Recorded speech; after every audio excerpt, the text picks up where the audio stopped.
Yo, NBA fans! Ito ang first game ng Warriors after ng malagim na pagkatalo mula sa Rockets, kung saan nalimitahan ng sobra itong si Steph Curry. 3 points lang. Kaya balak niyang bumawi sa game ngayon. Kontra naman sa Phoenix Suns na pinangungunahan ni Devin Booker. Kasalukuyan namang wala si Kevin Durant dahil sa kanyang injury. Huwag na natin patagalin pa. Tara na, let's go! Maganda ang naging simula ng Suns at nakakuha ng early lead against sa Warriors. Devin Booker 8 games behind Oklahoma City, but since then runs into the double team, 2 to shoot, Royce O'Neal trip. Pero hindi rin niya nagtagal dahil maaga uminit si Steph. Mukhang nabitin to sa last game. Hindi kasi siya makascore dun eh. Stops a 9-0 Warriors run for Phoenix. And Curry working on Gillespie, a little floater, no good, but he gets his own. Pounded by Gillespie, keeps the dribble, finds some open space and a mid-range jumper. Samantalang si Booker naman ang umi-score para sa Suns. First quarter ay meron siyang 11 points. Samantalang 13 points naman para kay Steph. Just came off a tough road trip with 4 games to go. Curry. End of the first quarter ay may 13-point lead ang Warriors. Mukhang nahihirapan ang Phoenix dahil wala si KD. Pero sa second quarter ay susubukan naman nilang dumigit sa score. How that young man to kind of flourish, giving him some nuance to his game, and he has Free from that, trying to get themselves into the top 6 and the bye into the playoffs. Grayson Allen. Sa Warriors naman, ipangungunahan ni Steph ang opensa. Sunod-sunod na mga gandang assist ang ibibitaw. Dito nga isang napakagandang alley-oop ang ibibigay kay Tracy Jackson Davis. At uulitin pa nila yan.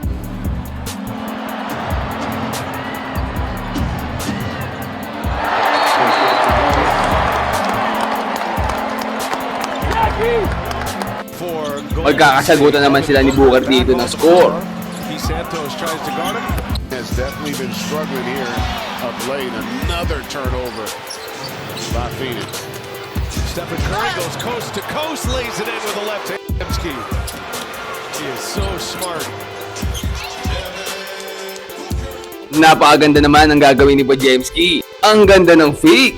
Nagsisiliparan ng mga defender. Nang asar pa nga inulit pa yung galaw niya. Napakalakas mga asar nito ni Podziemski.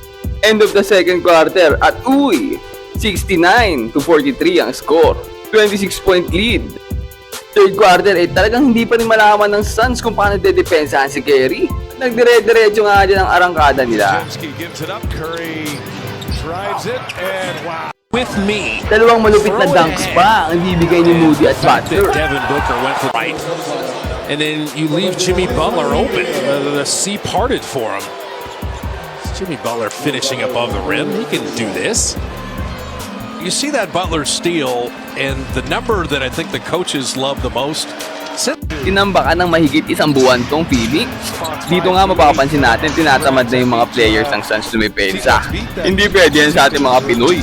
Walang puso eh. Draymond's point, and Lauren described it beautifully. Throws here with Kuminga. And he'll fire up a 3. Podziemski missed it. Kuminga's there. And the lefty can't hit it. Guy Santos is there. His rebounds are coming easy for the Warriors. Phoenix not putting much effort out there defensively. Itong role player na nga na si Ryan Dunn ang gumagawa para sa Phoenix. Nilabas na kasi si D-Book. Tambak naman papagurin nyo pa yung superstar. Of course. Sa Warriors naman itong backup point guard na si Spencer. Dito makikita natin na kahit mga role player magagaling talaga. Basta mabibigyan ng chance. Hindi mo pwedeng mamalitin eh. Lobs from Curry earlier. Spencer. Oh yeah. At tuwang-tuwa nga itong si Kerry at si Jimmy sa bench. Paano sure win na kasi? Itong si Tracy Jackson Davis ka-partner to dati ni Podziemski. Pero na-outshine siya ni Quentin Post. Puti kahit pa paano inabigyan siya ng playing time dito. At natapos nga ang laro sa score na 133-95. Grabing tambak ng Warriors. Nilabas yung galit nila sa Rockets eh. Kawawa na si Dibu. Ilipat nyo na to. Wala ba naman kasing katulong? Hindi nagkakalayo ang scoring nila ni Steph. 25 kay Curry at 21 naman sa kanya.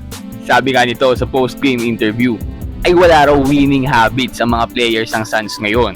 Kaya hindi na ako magtataka kung lumipat to next season. Nagkausap din naman itong si KB at Steph after ng game. Kung maaalala nyo, ikalagitnaan ng season, nag-request ang Warriors na kunin ulit itong si KB. Pero hindi niya tinanggap dahil ayaw daw niya lumipat mid-season at baka masira ang laro ng Suns. Pero ngayon na hindi man lang umabot ang play-in itong Phoenix, napakalaki ng tsansa na lilipat na to next season. Hindi naman malabo na bumalik to sa Warriors. Pero kayo, tingin nyo, babalik pa kaya itong si KD sa Warriors? Kung hindi, saang team kaya ito mapupunta? Comment down below and mag-subscribe ka na rin sa ating channel para lagi kang updated sa mga latest NBA happenings. Ayun lang for today. Peace out and God bless.